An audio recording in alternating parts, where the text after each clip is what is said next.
Hello student, welcome back to my channel Samrat academy. Student, अगर आप सामाजिक विज्ञान का पेपर देने जाने वाले हो और सामाजिक विज्ञान के पेपर में अभी तक तैयारी आप लोगों की कुछ भी नहीं है और आप ट्रिक के मदद से पास होना चाहते हैं तो बिल्कुल सही वीडियो पे आए। मेरे प्यारों, जो इसी तरह मैं हिंदी का बनाया था, बहुत सारे बच्चे उस ट्रिक को अप्लाई करके आए हैं और अगली साल भी अप्लाई किए थे, बहुत सारे बच्चे पास भी होकर आए मेरे प्यार बच्चों। तो बिल्कुल सामाजिक विज्ञान में अगर आप लोगों की तैयारी बिल्कुल भी नहीं है मेरे प्यार बच्चों, तो मैं ट्रिक की मदद से मेरे प्यारों को पूरा का पूरा पेपर सॉल्व करके दिखा दूंगा। एक वायरल पेपर 2026 बोर्ड का मेरे पास यहाँ पे 825 जेबी कोड है मेरे प्यारे बच्चों, और इस पेपर को मैं खुद अपने हाथों से बोर्ड एग्जाम की कॉपी पे सॉल्व करके दिखाने वाला हूं, वो भी बिना पढ़े बिना कुछ याद किए, केवल मेरे प्यारे बच्चों ट्रिक से मैं सॉल्व करके दिखाने वाला हूं। और आपको बता दूं कि यह पेपर 70 नंबर का है, तो आप आराम से मेरे प्यारे बच्चों 50 से लेकर 55 नंबर ला दोगे, कोई रोक नहीं सकता है। इसी तरह हिंदी में मेरे प्यारे बच्चों कमेंट इतना भर भर के कमेंट आया कि नहीं सर, आपने जो ट्रिक बताया था बिल्कुल बेहद इंपॉर्टेंट ट्रिक बताया था, हमने अप्लाई भी करके आया है। उन्हीं लोगों की डिमांड में सामाजिक विज्ञान का भी ट्रिक लेकर आ गया। कोई भी फेल नहीं हो सकता है, मेरे रहते कोई भी बंदा फेल नहीं हो सकता है, चाहे वो पढ़ाई किया हो चाहे नहीं किया हो। ठीक है, देखिए इसको मैं सॉल्व करके दिखाने वाला हूं इस पेपर को। सबसे पहले इसमें 20 ऑब्जेक्टिव क्वेश्चन पूछेगा, 20 एमसीक्यू क्वेश्चन पूछेगा, और इसका ट्रिक मेरे प्यार हिंदी से अलग है। हिंदी का बहुविकल्पीय प्रश्न सॉल्व करने का ट्रिक अलग होता है और सामाजिक विज्ञान का बहुविकल्पीय प्रश्न सॉल्व करने का ट्रिक अलग होता है, क्योंकि इसमें पैटर्न थोड़े चेंज हो जाते हैं। तो पहले हम एमसीक्यू के बारे में बात करेंगे। 20 ऑब्जेक्टिव क्वेश्चन को मैं सॉल्व करके भी दिखाऊंगा, इसमें जितने प्रश्न है मैं सॉल्व करके दिखाऊंगा और उस ट्रिक को अप्लाई करके भी दिखाऊंगा, तब विश्वास होगा आपको कि मेरी ट्रिक काम कर रही है कि नहीं कर रही है मेरे प्यारे बच्चों। चलिए इसको मैं थोड़ा साइड करता हूं और ट्रिक आप लोगों को मैं समझाता हूं। सबसे पहले हम लोग बात करेंगे एमसीक्यू क्वेश्चन। देखिए एमसीक्यू मल्टीपल चॉइस क्वेश्चन का ट्रिक हम लोग देखेंगे। सबसे पहले मेरे प्यार बच्चों, कोई भी क्वेश्चन रहता है उसके 4 ऑप्शन रहता है। एक ऑप्शन ए, इसके बाद आता है ऑप्शन बी, इसके बाद ऑप्शन सी और ऑप्शन डी। 4 ऑप्शन होते हैं, इन्हीं चारों ऑप्शनों में से कोई ना कोई एक ऑप्शन सही होता है। तो मेरे प्यार बच्चों, रूल नंबर फर्स्ट क्या कहता है उसको समझिए। रूल नंबर फर्स्ट बिल्कुल ट्रिक मेरे प्यार बच्चों, जो ट्रिक आपको बता दूंगा उसको एकदम जेन्युइन मानिए, और वो ट्रिक 100% मेरे प्यार बच्चों काम करेगी। मैं खुद अप्लाई करके दिखाने वाला हूं आप लोगों को। देखिए रूल नंबर फर्स्ट ये कहता है कि अगर 4 ऑप्शन दिया है, अगर इन चारों ऑप्शन में से कोई ऑप्शन आ जाए कि इनमें से कोई नहीं, इनमें से कोई नहीं मेरे प्यारों चो, कोई ऑप्शन आ जाए कि इनमें से कोई नहीं, तो मेरे प्यारों चो मेरे कहने पे विश्वास रखिए मेरे प्यारों चो कि वो वाला ऑप्शन आपका सही होगा। बिल्कुल 99% मेरे प्यारों चो दावा करता हूं कि वो वाला ऑप्शन आपका सही होगा, इनमें से कोई नहीं।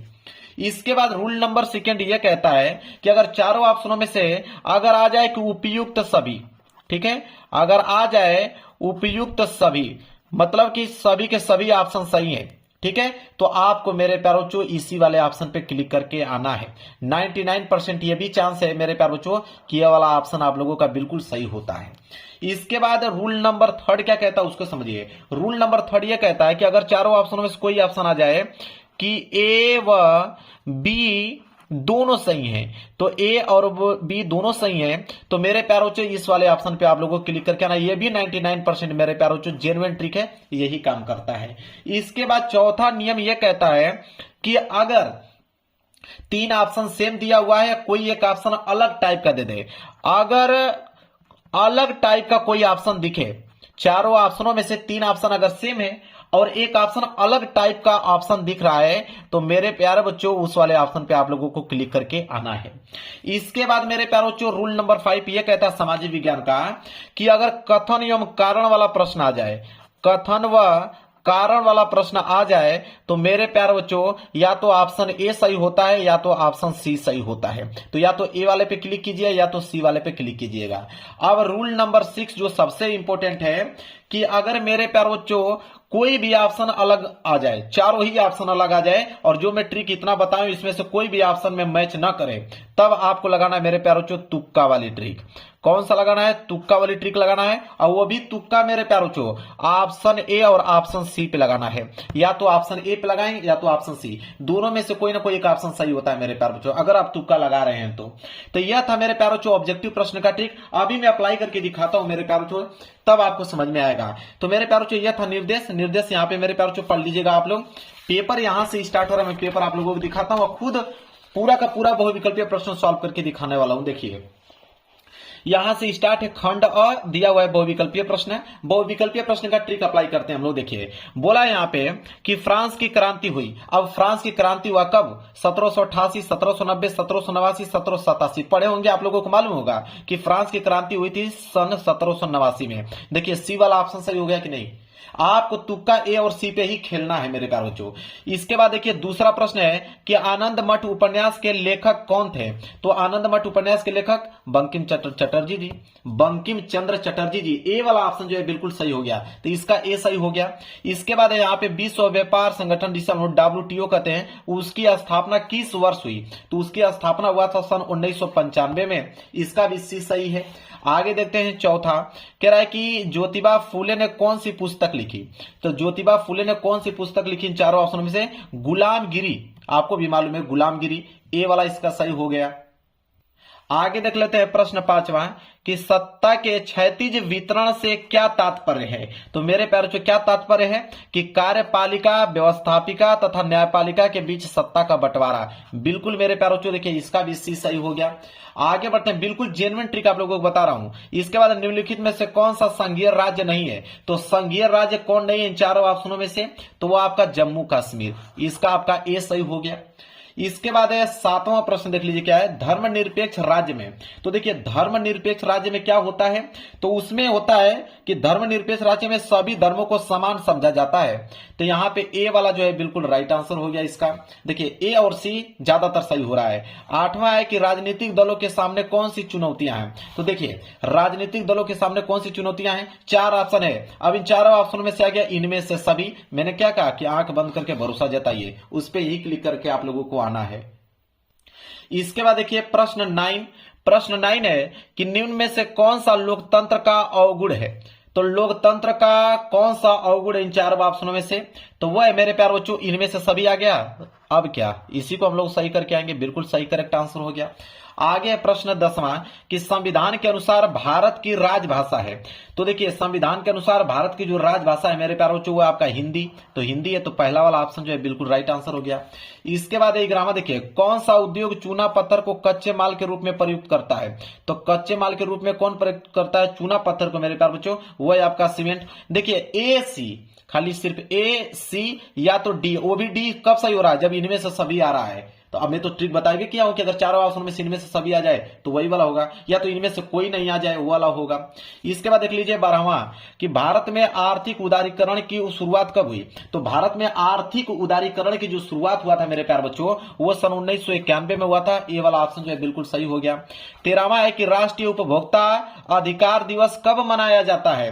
तो 24 दिसंबर को मनाया जाता है। देखिए ये वाला हो गया कि नहीं? बिल्कुल सही।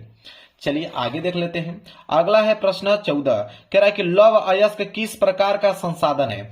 तो लौह अयस्क किस प्रकार का संसाधन है मेरे प्यारे बच्चों?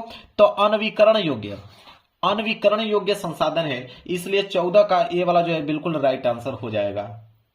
इसके बाद देखिए प्रश्न 15 कि निम्नलिखित में से कौन सा राज्य तांबा का मुख्य उत्पादक है? तो तांबा का मुख्य उत्पादक कौन सा राज्य है? तो आपका मध्य प्रदेश मतलब ए वाला जो है बिल्कुल राइट आंसर हो जाएगा। 16वां कि निम्नलिखित में से कौन सा व्यक्ति अर्थव्यवस्था के प्राथमिक क्षेत्र से संबंधित है? ठीक है, तो अर्थव्यवस्था के प्राथमिक क्षेत्र से संबंधित कौन सा है इसमें से आपको बताना है मेरे प्यारे बच्चों। तो मछुआरा मेरे प्यारे बच्चों, ठीक है, क्योंकि मछली का पालन करता है, वो मछली मारता है, तो मछली जो है प्राथमिक क्षेत्र के अंतर्गत आता है मछुआरा। इसके बाद देखिए इसका भी सही हो गया। 17 है कि सूचना का अधिकार अधिनियम कब लागू किया गया? तो इसका भी मेरे प्यारे बच्चों 2005 में लागू किया गया था। इसका भी देखिए ये सही हो गया। आगे 18वां कि निम्नलिखित में से किस राज्य में बांधवगढ़ राष्ट्रीय उद्यान अवस्थित है? ठीक है, तो मेरे प्यारे बच्चों कहां पे है? राजस्थान, उत्तराखंड, पश्चिम बंगाल, मध्य प्रदेश में स्थित है। इसका भी ये सही है। 19वां है कि कपास की खेती के लिए निम्नलिखित में से कौन सी मिट्टी उपयुक्त मानी जाती है? सबको मालूम है काली मिट्टी। इसका सी सही हो गया। इसके बाद 20वां प्रश्न देख लीजिए क्या है। 20वां है कि निम्नलिखित में से किस वर्ष में बांग्लादेश ग्रामीण बैंक की शुरुआत हुई थी? तो बांग्लादेश ग्रामीण बैंक की शुरुआत कब हुआ था? सन 1970 में। इसका ए सही। अब बताइए मेरे प्यारे बच्चों, अब विश्वास हुआ कि नहीं? पूरा का पूरा पेपर ही सॉल्व करके दिखा रहा हूं। ज्यादातर या तो ए या तो सी या तो ऑप्शन डी मेरे प्यारे बच्चों, वो भी इनमें से सभी वाला। क्लियर है? मेरे प्यार बच्चों यकीन मानिए कि आप ऑब्जेक्टिव क्वेश्चन में जो ट्रिक आप लोगों को बता दिया हूं ना सामाजिक विज्ञान का, इसी प्रकार क्वेश्चन आता है। सामाजिक विज्ञान में 20 अगर बहुविकल्पीय प्रश्न हैं, अगर मेरा ट्रिक अप्लाई कर दिया आपने तो कम से कम 14 से लेकर 15 क्वेश्चन ऐसे ही आप लोगों का सही हो जाएगा, कोई रोकेगा नहीं। अब मैं बताऊंगा सब्जेक्टिव प्रश्न का ट्रिक मेरे प्यार बच्चों। देखिए अब मैं यहां से स्टार्ट हो रहा है आप लोगों का खंड ब, देख लीजिए यहां से स्टार्ट हो रहा है खंड ब मेरे प्यारे बच्चों, और खंड ब जो है मेरे प्यारे बच्चों कितने नंबर के लिए रहेगा, 50 नंबर के लिए। 50 में 50 नंबर लेके आओगे मेरे प्यारे बच्चों। खंड ब का इतना बेहतरीन तरीका बता दूंगा कि 50 में 50 नंबर सिर्फ ट्रिक से लाओगे, कुछ भी याद करने की जरूरत नहीं है। अगर नहीं याद किए हो मेरे प्यारे बच्चों, नहीं पढ़े हो, कोई दिक्कत नहीं है, ट्रिक से मेरे प्यारे बच्चों 50 में 50 नंबर लेके आप लोगों आओगे। देखिए ट्रिक क्या है मैं उसको समझाता हूं। चलिए ट्रिक समझाने के बाद इन सारे प्रश्नों का उत्तर मैं अब बताता हूं कि कैसे उसको सॉल्व करना है। पहले ट्रिक आप लोग समझ लीजिए किसका, सब्जेक्टिव प्रश्न का। तो देखिए सब्जेक्टिव प्रश्न का ट्रिक क्या कहता है। देखिए ट्रिक पहला यह कहता है मेरे प्यारे बच्चों, ध्यान से इसको समझ लीजिए। ट्रिक यह कहता है कि जब पेपर आप लोगों को मिले, तो जब पेपर आपको मिले तो मेरे प्यारे बच्चों 15 मिनट, कम से कम मेरे प्यारे बच्चों 15 मिनट ध्यान से पढ़ो। जो मैं आपको बता रहा हूं उस ट्रिक को अप्लाई करो। मतलब 15 मिनट आपको पूरा का पूरा पेपर पढ़ना है। जब पेपर को आप पढ़ लेते हो मेरे प्यारे बच्चों, तो आपको मालूम चल जाता है कि कौन सा प्रश्न आपको आ रहा है, कौन सा प्रश्न नहीं आ रहा है। जो जो प्रश्न आपको आ रहा है उस पर ट्रिक लगाते चलना है और उन प्रश्नों को सबसे पहले करना है। और जो प्रश्न बाद में बच जाएगा, जिसका उत्तर आप लोगों को नहीं आ रहा है, उसका लिए मैं एक ट्रिक ऐसा बता दूंगा कि किसी भी प्रश्न का उत्तर आप लिख दोगे। ठीक है, अब यहां तक समझ में आ गया। अब आइए रूल नंबर सेकंड पे। रूल नंबर सेकंड इसका यह कहता है कि ज्यादा पेज लिखो। कहने का मतलब मेरे प्यारों से एक चीज बता देता हूं आपको, सामाजिक विज्ञान में यही तो अच्छी बात है कि इसमें ना तो रूल होता है, ना तो नियम होता है, ना तो फॉर्मेट। इसमें यही होता है कि आप किसी भी टॉपिक को लेकर उसका विवरण लिखते जाइए। तो ज्यादा से ज्यादा पेज में लिखने का प्रयास कीजिए मेरे प्यारे बच्चों। ज्यादा से ज्यादा पेज में लिखेंगे तो उतना ही ज्यादा नंबर मिलने का चांस होता है। तो किसी भी प्रश्न को बढ़ा चढ़ाकर एक्सप्लेन करके कितना लिख सकते हैं सामाजिक विज्ञान में, वैसे आपको लिखना है। रूल नंबर तीसरा कहता है मेरे प्यारे बच्चों कि कीवर्ड पकड़ो। कीवर्ड पकड़ के लिखना। अगर किसी भी प्रश्न का उत्तर नहीं आ रहा है तो कीवर्ड को पकड़ लो। अब बहुत सारे बच्चों कमेंट आएगा कीवर्ड क्या, अभी मैं बताता हूं, जब पेपर को सॉल्व करके दिखाऊंगा समझ में आ जाएगा आपको कि कीवर्ड क्या होता है। कोई प्रश्न नहीं आ रहा है तो उसके कीवर्ड से हम उसका आंसर लिख सकते हैं और आपको नंबर पूरा का पूरा नंबर मिलेगा, कोई एक नंबर भी आप लोगों को काट नहीं सकता है। अब रूल नंबर 4 देखिए क्या कहता है। कह रहा है कि अगर कोई प्रश्न नहीं आ रहा है तो आप क्या कीजिएगा कि दूसरे प्रश्न का उत्तर लिख दीजिए। दूसरे प्रश्न का उत्तर मिलाकर लिख दीजिए मेरे प्यारे बच्चों। और कोई प्रश्न अगर आधा आ रहा है, आधा नहीं आ रहा है, तो किसी दूसरे प्रश्न का उत्तर उसमें मिलाकर आप लोग लिख दीजिए। नंबर आपको पूरे के पूरे मिलेंगे। आपको बता देता हूं, कोई भी एग्जामिनर सामाजिक विज्ञान का जब कॉपी चेक होता है तो वो पूरा नहीं पढ़ता है। ठीक है, उसमें नियम नहीं होता, कंसेप्ट नहीं होता है, पूरा का पूरा विवरण होता है। अगर आपने अच्छे से लिखा हुआ है तो मेरे प्यारे बच्चों नंबर आपको वो देता चला जाएगा। इसके बाद मेरे प्यारे बच्चों क्या है, पांचवा टॉपिक। पांचवा है मेरे प्यारे बच्चों कि सामाजिक विज्ञान में सबसे ज्यादा मायने रखता है हेडिंग। ठीक है, हेडिंग उल्टा ही लिखो, गलत ही लिखो। अगर हेडिंग नहीं आ रहा है तो किसी दूसरे का ही हेडिंग लिख दो, लेकिन हेडिंग सबसे ज्यादा इंपोर्टेंट मायने रखती है, इतना याद रखिएगा। कोई भी अगर एक प्रश्न कर रहे हो, मान लीजिए अगर 6 नंबर का प्रश्न है या 4 नंबर का कोई भी प्रश्न है, तो उसमें याद रखें आप लोग कि कम से कम उसमें 3 से लेकर 4 हेडिंग होना चाहिए। आज से ही आप इसको समझ लीजिए कि जब उत्तर आप लिख रहे हो दीर्घोत्तरी का 4 नंबर और 6 नंबर वाले प्रश्न, तो 3 से लेकर 4 हेडिंग उसके बीच होना चाहिए। ये नहीं कि एक हेडिंग बनाकर पूरा का पूरा छापने लगे, ऐसा काम नहीं करना है आपको। गलत ही हेडिंग बनाइए, कीवर्ड से हेडिंग बना लीजिए। अभी मैं बताऊंगा कि कैसे हेडिंग बनाने का तरीका क्या होता है। किसी भी प्रश्न का आप 4-5 हेडिंग कैसे बना सकते हो, अभी मैं बताऊंगा आप लोगों को। इसके बाद देखिए रूल नंबर 6 क्या कहता है। रूल नंबर 6 ये कहता है मेरे प्यारे फ्लो चार्ट। आप सामाजिक विज्ञान में अगर फ्लो चार्ट से अगर आंसर लिखते हो तो मेरे प्यारे बच्चों एग्जामिनर उतना ही ज्यादा नंबर देता है। अब फ्लो चार्ट क्या होता है मेरे प्यारे बच्चों, इसके बारे में भी डिस्कस करूंगा अभी मैं। ये नियम है मेरे प्यारे बच्चों सब्जेक्टिव प्रश्न का सॉल्व करने का। अगर प्रश्न नहीं आ रहा है आप लोगों को तो अब मैं सॉल्व करके आपको दिखाने वाला हूं, पेपर तब समझ में आएगा आप लोगों को। देखिए अब मेरे प्यारे बच्चों ये प्रश्न देखिए, यहां से बोला है वर्णनात्मक, पहला है प्रश्न 21। बोला है कि उन महत्वपूर्ण कारकों का उल्लेख कीजिए जिनके कारण यूरोप में राष्ट्रवाद का उदय हुआ। अब मेरे प्यारे बच्चों बोला है कि कारकों का उल्लेख करना है, मतलब किसके कारण, वो कौन कौन से कारण थे जिनमें यूरोप के राष्ट्रवाद का उदय हुआ था। तो यूरोप के राष्ट्रवाद के उदय में कौन कौन से कारण उल्लेख है। अब मेरे प्यारे बच्चों यहां पे हेडिंग डालेंगे। पहला हेडिंग क्या हो जाएगा कि महत्वपूर्ण कारक। देखिए पहली हेडिंग आप डालेंगे महत्वपूर्ण कारक। इसमें लिखिएगा महत्वपूर्ण कार्य, ये पहली हेडिंग हो गया। लिखिएगा कि यूरोप में राष्ट्रवाद के उदय होने के निम्नलिखित कारक हैं। कौन कौन से कारण हैं? तो कारण पहला, कारण दूसरा, कारण तीसरा, कारण चौथा, कारण पांचवा। कम से कम 5 कारण आप लोगों को बनाकर लिखना है। अब क्या लिखोगे? अब यूरोप के बारे में जानते हो, वो चीज लिखना चालू कर दो। राष्ट्रवाद के बारे में जानते हो, राष्ट्रवाद के बारे में लिखना चालू कर दो मेरे प्यारे बच्चों। ठीक है, इस तरह आप लोगों को कुछ ना कुछ बनाकर 5 हेडिंग तो ऐसे ही आपका पर्याप्त हो गया। ठीक है, इसके बाद अगली हेडिंग डालोगे यूरोप में राष्ट्रवाद का उदय। अगली हेडिंग क्या होगी? यूरोप में राष्ट्रवाद का उदय। हेडिंग डालने के बाद ठीक है, यूरोप में कैसे राष्ट्रवाद का उदय हुआ, पहले कौन आए, क्या किया, किस तरह की लड़ाई हुई, ये सब कुछ कंडीशन छाप कर लिख दो, आपको नंबर मिल जाएंगे। इसी अगर ये प्रश्न नहीं करना चाहते हो तो अथवा करके दिया है कि असहयोग आंदोलन के प्रमुख कारण। अब असहयोग आंदोलन जैसे आंदोलन की अगर बात चला तो आप तुरंत गांधी जी को उठा लीजिए, गांधी जी के बारे में पूरा लिखना चालू कर दिए। गांधी जी ये किए, उन्होंने बहुत परिश्रम किया, उन्होंने कई आंदोलन चलाया। ठीक है, इस तरह गांधी जी के बारे में, उनके चरित्र चित्रण के बारे में आप लोगों को बनाकर लिखना है अगर आंदोलन की बात आ गया, क्योंकि सामाजिक विज्ञान में आंदोलन गांधी जी ने ही चलवाया था। इसके बाद संघवाद क्या है? अब संघवाद के बारे में आप लोग जानते हो, बहुत इंपॉर्टेंट प्रश्न है कि संघवाद क्या है। अब संघवाद के बारे में हेडिंग डालने के बाद अब उसके बारे में लिखना चालू कर दो। अगर ये नहीं आ रहा तो गठबंधन सरकार से आप क्या समझते हैं? गठबंधन तो जानते हैं कि कई सरकारें मिलकर जब किसी योजना को लागू करता है गठबंधन सरकार होती है। इस तरह बना बनाकर कोई भी एक निर्णय नहीं ले सकता है गठबंधन सरकार में, सारे के सारे मतों का निर्णय उसमें होना अनिवार्य है। ऐसे आप लोगों को एक्सप्लेन करके लिखना है, नंबर आपको मिल जाएगा। 23वां प्रश्न है कि विदेशी व्यापार से आप क्या समझते हैं? भारत के विदेशी व्यापार को किन्हीं 2 विशेषताओं को लिखिए। सबसे पहले हेडिंग क्या होगी? विदेशी व्यापार।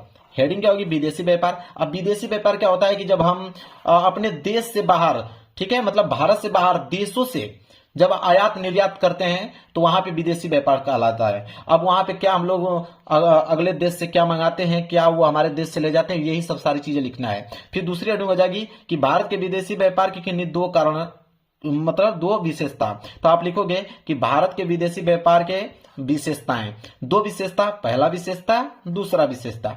लिख दीजिएगा विशेषता में कि क्या लाभ होता है और क्या हानि होता है। ठीक है, वो हो जाएगा आपका विशेषता का काम कर देगा। इसके बाद अथवा है कि आर्थिक गतिविधि से आप क्या समझते हैं? आर्थिक गतिविधियों का वर्गीकरण कीजिए। अब कीवर्ड आपको मिला, आर्थिक गतिविधि किसे कहते हैं? आर्थिक के बारे में जानते हो, लिखना चालू कर दो, या तो गतिविधि के बारे में जानते हो, लिखना चालू कर दो।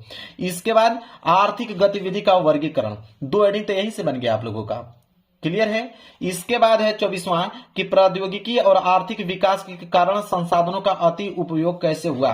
अब देखिए, पहली हेडिंग होगा प्रौद्योगिकी, फिर आर्थिक विकास हेडिंग बना लीजिएगा, फिर उनके कारणों के संसाधनों के अति उपभोग कैसे हुआ, तो लिखिएगा संसाधनों के अति उपयोग। ठीक है, संसाधनों के अति उपभोग, ये भी हेडिंग का काम करेगा। तो 4-5 हेडिंग तो यही से निकल के चला आया, बस आपको लिखने की जरूरत है। नंबर तो आपको भाई भरपूर मिलने वाला है। इसके बाद है कि भारत में सड़क परिवहन के सापेक्षित लाभों की विवेचना कीजिए। तो भारत में सड़क परिवहन, पहली हेडिंग यहीं से बनेगा, भारत में सड़क परिवहन। ठीक है, फिर भारत में सड़क परिवहन के सापेक्षिक लाभ, उसके लाभ कौन कौन से हैं उसके बारे में लिख दीजिएगा। अब आइए वर्णनात्मक दूसरा, 150 शब्दों में इसका आंसर लिखना है। बताइए 150 शब्दों में आंसर लिखोगे तो कौन एग्जाम में 150 शब्द पड़ेगा? कभी नहीं पड़ेगा। आपने लिखा है, नंबर आपको मिल जाएगा। फ्रांस की क्रांति से आप क्या समझते हैं? मतलब फ्रांस की क्रांति के क्या कारण थे जब फ्रांस की क्रांति हुआ? बनाकर कम से कम 10 से लेकर 15 कारण उसमें छाप दो। ठीक है, अगर ये नहीं करना चाहते हो तो विश्व की अर्थव्यवस्था के विकास में तकनीकी का योगदान उदाहरण सहित लिखिए। पहली हेडिंग बनेगी विश्व की अर्थव्यवस्था, फिर बनेगी विश्व की अर्थव्यवस्था का विकास कैसे हुआ, उसके तकनीकी में योगदान किन लोगों का था, फिर उसके कौन से उदाहरण थे। तो 4 हेडिंग तो ऐसे ही बन गया। ठीक है, फिर भारतीय संघ में केंद्र राज्य संबंधों का वर्णन कीजिए। अब देखिए, भारतीय संघ के बारे में जानते हो, केंद्र राज्य के बारे में जानते हो, उसके बारे में लिखना है आप लोगों को। जातिवाद क्या है? तो जातिवाद के बारे में आप लोग जानते हो, जातिवाद बन गया। फिर अगली हेडिंग भारत लोकतंत्र में भूमिका। ठीक है, 2 हेडिंग यहां से तैयार हो गया। अगला है कि बहुराष्ट्रीय कंपनियां विभिन्न देशों की उत्पादन प्रक्रिया को एक दूसरे से जोड़ती हैं, इस कथन को स्पष्ट कीजिए। तो बहुराष्ट्रीय कंपनियां विभिन्न देशों से उत्पादन प्रक्रिया को एक दूसरे से जोड़ती हैं, कैसे जोड़ती हैं उसके बारे में लिखना है, 6 नंबर मिल जाएगा। भारतीय अर्थव्यवस्था में अधिक रोजगार विकसित करने के साधनों को स्पष्ट आप लोगों को करना है। तो भारतीय अर्थव्यवस्था, फिर रोजगार कैसे विकसित हो रहा है, इसमें उनके कौन कौन से साधन है, यही सब तो कीवर्ड है, इन्हीं को तो बनाकर लिखना है आप लोगों को। भारत में वन्य जीव संरक्षण के उपाय, तो वन्य जीव संरक्षण के कौन कौन से उपाय ये लिखना है। 6 नंबर के लिए कम से कम 5-6 हेडिंग तो होना ही चाहिए इसके बीच में। इसके बाद मेरे प्यार जो है कि संगठित और असंगठित क्षेत्रों में विभेद कीजिए, मतलब अंतर बताना है कि संगठित क्षेत्र क्या है, असंगठित क्षेत्र क्या है। फिर असंगठित क्षेत्र के कर्मचारियों की समस्याओं पर आपको प्रकाश डालना है। अब मानचित्र संबंधित आ गया। चलिए मानचित्र का मैं ट्रिक आप लोगों को बता देता हूं, जेन्युइन ट्रिक मेरे प्यारे बच्चों। मानचित्र छोड़ के नहीं आना है। मानचित्र आप लोगों का 10 नंबर का तो मानचित्र ही पूछा जाता है। देखिए कैसे मानचित्र में आप नंबर लाओगे। बोला है कि निम्नलिखित स्थानों को भारत के दिए गए रेखा मानचित्र पर इस चिन्ह के द्वारा नाम सहित और सही नामांकन के लिए आधे आधे अंक निर्धारित है। जैसे बोला पहला प्रश्न है कि वह स्थान जहां पूर्ण स्वराज की मांग का प्रस्ताव पारित हुआ, तो वो कहां, लाहौर में। तो लाहौर आपको मालूम चलेगा कि लाहौर में हुआ था। तो नहीं मालूम है आपको तो किसी भी देश का नाम लिख दीजिए, ठीक है। लाहौर नहीं मालूम है, यहाँ पे उत्तराखंड लिख लीजिए, बिहार लिख लीजिए, मद्रास लिख दीजिए, समझ रहे हैं, कुछ भी लिखिए। वह स्थान जहां आनंद भवन स्थित है, तो आनंद भवन कहां स्थित है मेरे प्यारे, प्रयागराज में। प्रयागराज पहले इलाहाबाद था, प्रयागराज उसका नाम चेंज कर दिया गया है। प्रयागराज नहीं मालूम है, लखनऊ लिख दो, ठीक है, ठीक है। ऐसे बनारस लिख दो, वाराणसी लिख दो, ऐसे आपको कुछ ना कुछ लिखना ही है। कह रहा वह स्थान जहां 1927 में कांग्रेस का अधिवेशन हुआ, तो कांग्रेस का अधिवेशन हुआ मेरे प्यारे बच्चों कहां पे, मद्रास में, ठीक है। नहीं मालूम चल रहा है मेरे प्यारे बच्चों तो आप नागपुर लिख दो, ठीक है। इसके बाद वह स्थान जहां सर्वप्रथम नमक को बनाया गया, नमक बनाया गया दांडी में, जो कि पड़ता है गुजरात में। नहीं मालूम है तो राजस्थान लिख दो, समझ में आ रहा है। ऐसे आपको लिखना है, नंबर आपको तो मिलेंगे भाई। वह जनपद जहां चौरी चौरा कांड हुआ कहां हुआ, गोरखपुर में, तो गोरखपुर में हुआ।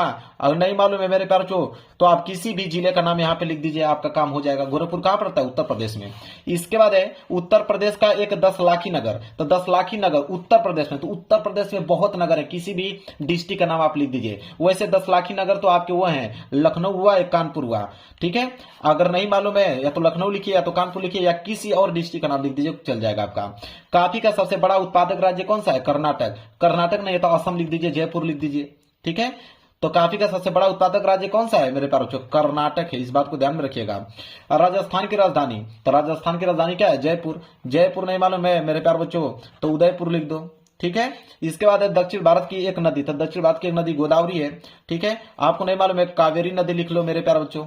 इसके बाद चाय उत्पादन के किसी एक क्षेत्र का नाम लिखना है, तो चाय उत्पादन का सबसे बड़ा क्षेत्र है असम, ठीक है। असम नहीं है तो यहाँ पे बिहार लिख दो, ठीक है। मतलब आपको लिखना ही है कुछ ना कुछ। और मानचित्र पर आप इस चिन्ह के द्वारा किसी भी लोकेशन को दर्शा दो, नंबर आपको मिल जाएगा। चित्र पूछेगा ही पूछेगा, वो भी कितने नंबर के लिए, 10 नंबर के लिए। तो मेरे प्यारे बच्चों स्पेशल वीडियो लेकर आ गया हूं, बस इस वीडियो को आप देख लीजिए कंप्लीट। देखिए कितना सारा मानचित्र में भर के लेकर आया हूं, मतलब जितने भी महत्वपूर्ण प्रश्न है वो सबका मानचित्र मेरे प्यारे बच्चों में यहाँ पे भर के दिखाने वाला हूं आप लोगों को।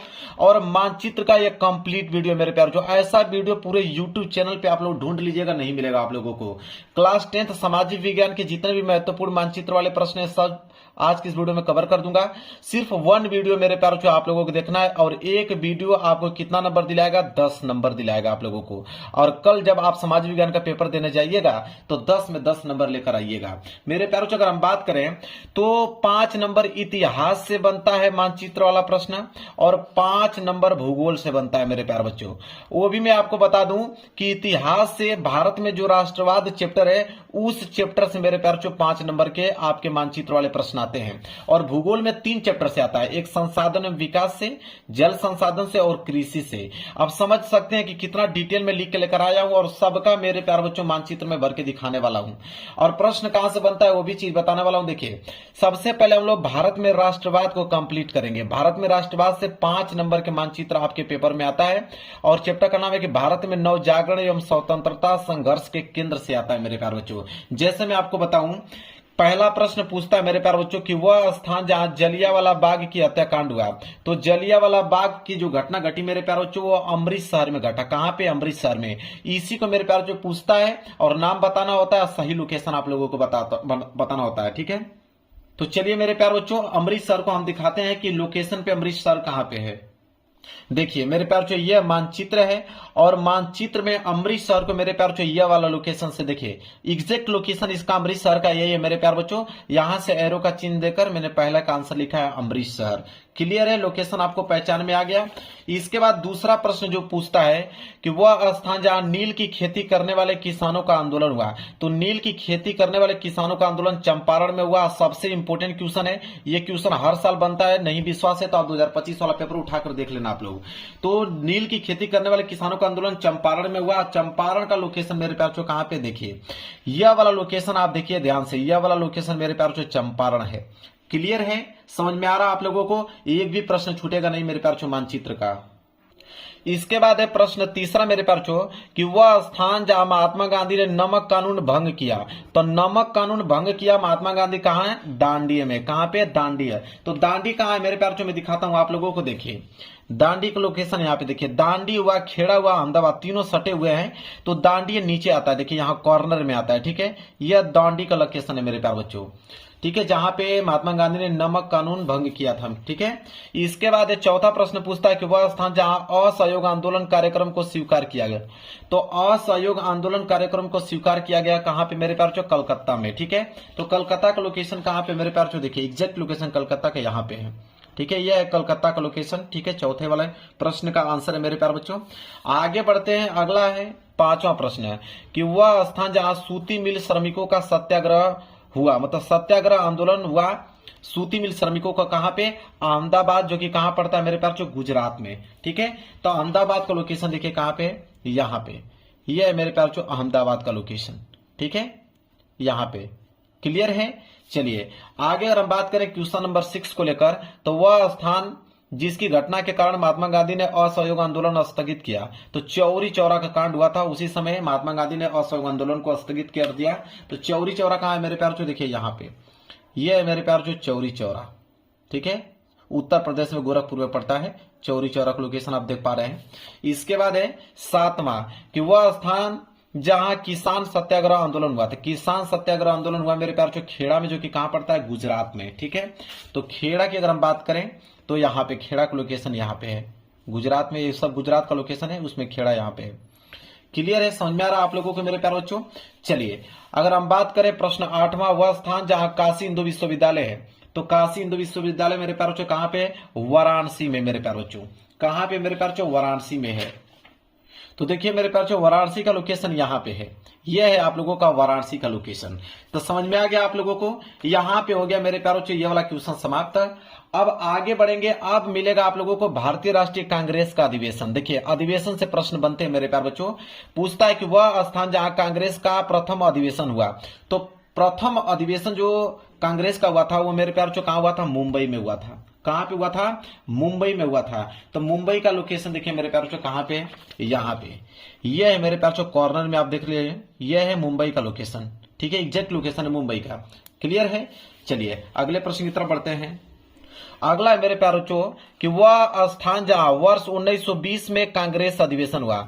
तो वर्ष 1920 में जो कांग्रेस का अधिवेशन हुआ था वो कहां पे हुआ था? कलकत्ता में। कहां पे हुआ था? कलकत्ता में मेरे प्यारे कलकत्ता का लोकेशन देखिए यहाँ पे। ठीक है, अभी हमने देखा भी था अगले वाले प्रश्न में, कलकत्ता का लोकेशन यहाँ पे है। क्लियर है, इसके बाद है वह स्थान जहां भारतीय राष्ट्रीय कांग्रेस की स्थापना हुआ। तो भारतीय राष्ट्रीय कांग्रेस का जो स्थापना हुआ मेरे प्यारे बच्चों वो हुआ मुंबई में। कहां पे? मुंबई में। तो तीसरे का भी आंसर सेम, जो पहले का आंसर था वही तीसरे का भी आंसर मुंबई है, तो इसलिए दोनों का लोकेशन एक ही जगह पे होगा। तो पहले और तीसरे का। ठीक है, समझ में आ गया मुंबई का लोकेशन। इसके बाद है वह स्थान जहां वर्ष 1927 में कांग्रेस का अधिवेशन हुआ। एक तो आपका 1920 में हुआ, एक आपका 1927 में। तो 1920 वाला कलकत्ता में हुआ, 1927 वाला मद्रास में हुआ। कहां पे? मद्रास में, जिसे हम चेन्नई के नाम से जानते हैं। तो मद्रास यहाँ पे मेरे प्यारे बच्चों, ये वाला लोकेशन जो है वो मद्रास है। ठीक है, आगे बात करते हैं वह स्थान जहां वर्ष 1929 में कांग्रेस का अधिवेशन हुआ। तो 3 अधिवेशन हुआ, 1920 वाला कलकत्ता में, 1927 वाला मद्रास में, 1929 वाला लाहौर में मेरे प्यारे बच्चों। ठीक है, लाहौर जो है मेरे प्यारे बच्चों यह इधर बाहर है, भारत के नक्शे से मेरे प्यारे बच्चों इधर बाहर है, कॉर्नर में सटा हुआ है, उससे जस्ट बाहर लाहौर वाला ये लोकेशन है। क्लियर है, चलिए आगे बढ़ते हैं प्रश्न नंबर 6 की तरफ। वह स्थान जहां कांग्रेस और मुस्लिम लीग का वर्ष 1916 में समझौता हुआ था वो हुआ था लखनऊ में मेरे प्यारे बच्चों। ठीक है, तो उत्तर प्रदेश की राजधानी लखनऊ, यहाँ पे एग्जैक्ट लोकेशन ये लखनऊ का है। समझ में आ गया आप लोगों को। चलिए अब हम भूगोल वाले प्रश्न की तरफ बढ़ेंगे मेरे प्यारे बच्चों। भूगोल वाले प्रश्न की तरफ बढ़ेंगे और भूगोल में सबसे पहले टॉपिक कवर करेंगे संसाधन एवं विकास। इसमें पूछता है मेरे प्यारे बच्चों मृदाओं के प्रकार। ठीक है, 5 मृदा में से किसी एक मृदा का नाम पूछ लेगा। तो मृदाओं के प्रकार मेरे प्यारे बच्चों पूछेगा और मैं आपको बता देता हूं कि सब मृदाओं के नाम लिख के लेके आया मेरे प्यारे बच्चों। देखिए ये पूरा का पूरा जो एरिया देख रहे हो ये पर्वतीय मृदा पाया जाता है। पर्वतीय मृदा जिसे हम लोग वन मृदा के नाम से भी जानते हैं। ठीक है, और यहाँ पे भी ये छोटा सा जो एरिया दिखाई दे रहा है, ये भी आपका पर्वतीय मृदा ही है, वन मृदा। तो दो जगह पे पर्वतीय मृदा पाया जाता है, या तो यहाँ का भी लोकेशन दर्शा सकते हो या तो यहाँ का भी लोकेशन दर्शा सकते हो। थोड़ी यहाँ भारी मात्रा में पाया जाता है, यहाँ पे थोड़ी मात्रा में पाया जाता है। इसके बाद मेरे प्यार जो अगर हम बात करें काली मृदा, तो काली मृदा का लोकेशन यहाँ पे मेरे प्यार जो काली मृदा यहाँ पाई जाती है। जलोढ़ मिट्टी पूछे आपसे, तो जलोढ़ मिट्टी इस एरिया में पाया जाता है, आप देख सकते हैं। इसके बाद मरुस्थली या शुष्क मृदा की अगर हम बात करें तो इस वाले लोकेशन पर पाया जाता है। यही पूछता है मेरे प्यार बच्चों, ठीक है। इससे बाहर आपके पेपर में नहीं आएगा, मिट्टी से अगर मृदा से क्वेश्चन बनता है तो।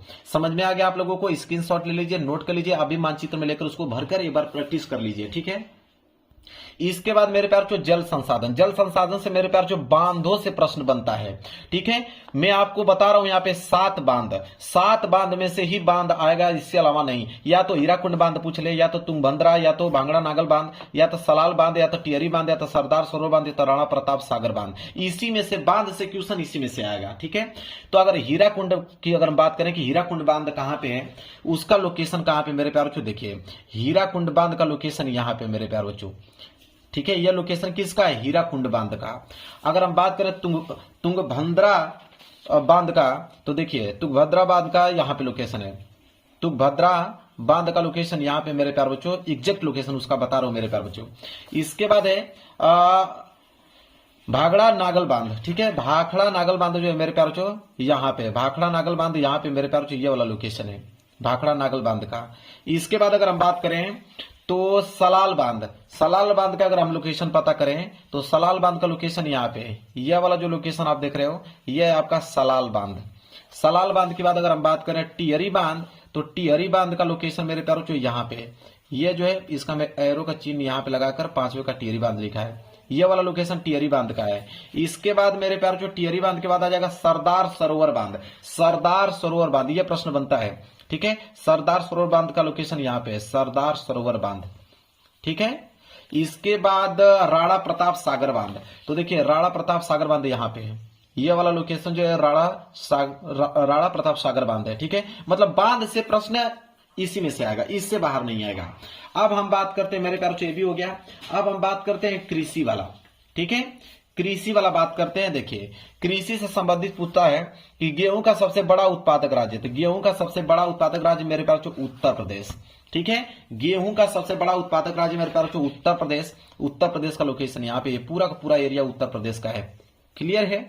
इसके बाद पूछता है कि सर्वाधिक जूट उत्पादक राज्य, तो सर्वाधिक जूट उत्पादक राज्य मेरे प्यार पश्चिम बंगाल। कौन है? पश्चिम बंगाल। और पश्चिम बंगाल का लोकेशन यह है, ये एरिया पूरा का पूरा क्या है? पश्चिम बंगाल है, ठीक है, जिसे हम लोग वेस्ट बंगाल के नाम से जानते हैं। इसके बाद है कॉफी का सबसे बड़ा उत्पादक राज्य, तो कॉफी का सबसे बड़ा उत्पादक राज्य है मेरे पास जो कर्नाटक। क्या है? कर्नाटक। कर्नाटक का एरिया देखिए कहां तक फैला हुआ है, यहां से लेकर यहां तक पूरा एरिया कर्नाटक का कहलाता है, ठीक है।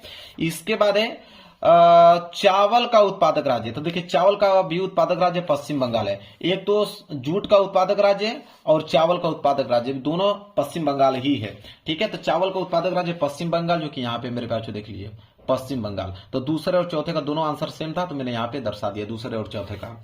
इसके बाद मूंगफली का सबसे बड़ा उत्पादक राज्य मेरे प्यार जो सबको मालूम है गुजरात है। गुजरात का अगर हम लोकेशन देखें तो गुजरात का लोकेशन यहाँ पे, यह है गुजरात का लोकेशन, क्लियर है। चलिए अब तो मेरे प्यार बच्चों ये पूरा का पूरा मैंने यहाँ पे प्रश्न सॉल्व करके दिखा दिया।